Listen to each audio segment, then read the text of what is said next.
Kumusta mga brad? Alam nyo ba na meron nga pong isang motor doon sa Thailand na pwede sana pang tapat sa Honda PCX? At ito nga po yun, ang Malaguti Madison 150. Kung titignan nga po natin yung itsura niya, napaka-premium looking niya na masasabi nga po nating may palag talaga sa PCX 160. Kaso lang ang nakakaasar na katotohanan, wala po siya sa Pilipinas.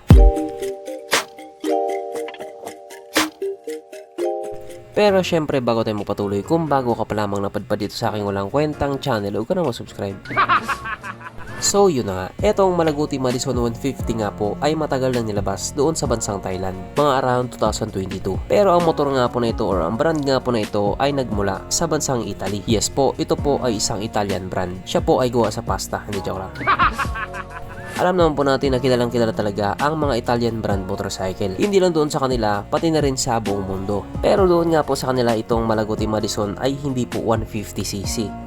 125cc lang po. Samantalang yung dinala naman po nila sa Thailand, 150cc. Kung sa bagay, kadalasan kasi sa mga European displacement, 125cc talaga pagdating sa mga beginner. Dito kasi sa Southeast Asia, mas gusto ng mga tao yung 150cc. Pataas. Syempre gusto natin palaging malakas. Kaya yung nilabas nila sa Thailand, 150cc. At dahil dyan, pag-usapan na naman natin kung ano bang meron sa motor na ito at kung gaano nga ba talaga siya kaganda. So ito nga po ang napakagwapong Malaguti Madison 150 na mayroong 149.3 cubic centimeter engine displacement, 4-stroke single cylinder, single overhead cam with 4 valves, naka-electronic fuel injected at syempre ito po ay naka-liquid cooled.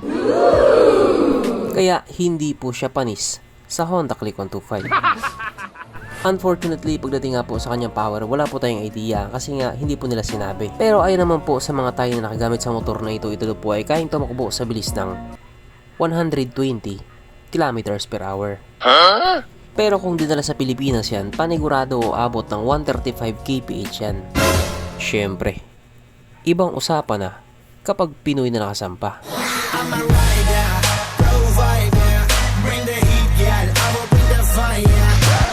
Ang kanyang tangke ay kaya magkarga ng 10 liters fuel tank capacity at wala din po tayong idea pagdating sa kanyang fuel consumption. Ang sukat ng kanyang gulong 100 by 80 by 14 sa harap at 120 by 70 by 14 naman sa likuran. Syempre pares na nga po itong naka-tubeless. Pagdating naman po sa kanyang braking system, ito po ay naka-disc brake sa harap at disc brake din po sa likuran. Kaso lang unlike nga po sa ibang maxi scooter na naka-ABS or naka-dual channel ABS, ito po ay hindi pa naka-ABS.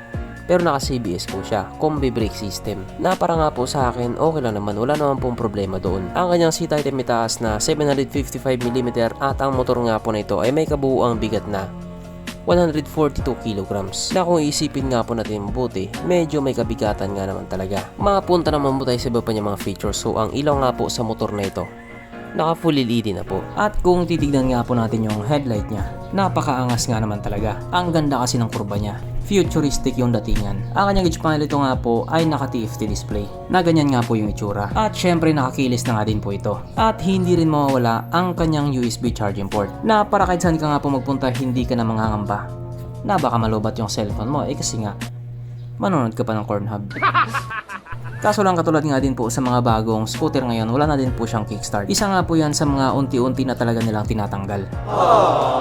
Pero ito, hindi talaga pwedeng tanggalin to. Sapagkat nandito na nga po tayo sa exciting na part, ang kanyang mga suspension. So sa harapang bahagi nga po ito ay ginamitan ng telescopic fork. At sa likuran naman ito po ay gumagamit ng dual shock absorber. Na ayon nga po sa mga taong nakagamit sa motor na ito, maganda ang bounce.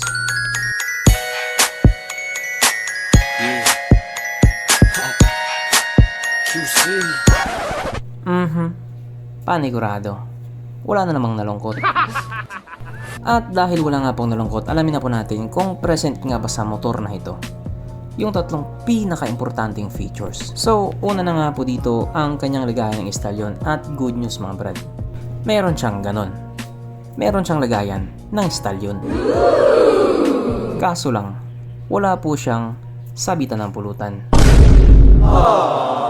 At oras na nga po para sa ating Red Horse check ang pinaka-importanting feature sa isang motor. At ayon nga po sa aking masusing pag-aanalisa, ang motor na ito ay kayang magkarga ng isang kahong Red Horse. So therefore ang motor na ito ay hindi pala recommended.